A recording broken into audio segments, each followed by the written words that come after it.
Siamo con la Conte Artemis Maniago di Butrio, abbiamo il Conte Alberto, fresco anche di aver preso una corona, insomma i suoi vini riescono anche a imporsi su questi mercati. Sì, beh, è una bella soddisfazione venire in questa fiera, che è una fiera molto importante e molto piacevole, e anche soddisfazione di ritirare un premio di questa guida Vini Buoni d'Italia, una guida specifica sulle varietà autoctone. Noi siamo nella galleria del Palazzo dell'Imperatore, il Kurhaus di Merano. Pensate, qui magari 500 anni fa c'erano le danze dei grandi nobili.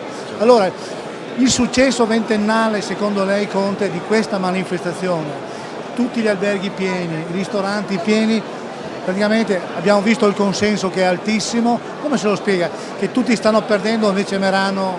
Beh, sicuramente Merano ha un suo format che è molto particolare. Anzitutto è la prima riunione post vendemmia e quindi già questo a noi produttori fa piacere incontrarci per discutere e scambiarsi qualche impressioni.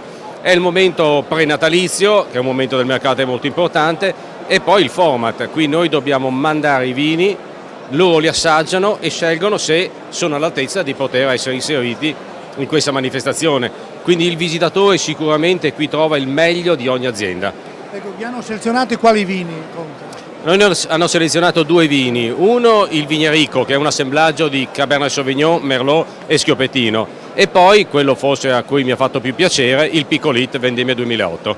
La vendemmia in sé com'è andata? Insomma, anticipata anche dalle vostre parti, via Butrio? Sicuramente anticipata di 7-10 giorni, una vendemmia molto interessante, una vendemmia molto particolare. Per la prima volta da che io sono in azienda si è vendemmiato la mattina molto presto, si iniziava alle 6 perché il pomeriggio faceva troppo caldo, le uve erano calde ma anche gli stessi vendemmiatori non riuscivano a lavorare il pomeriggio.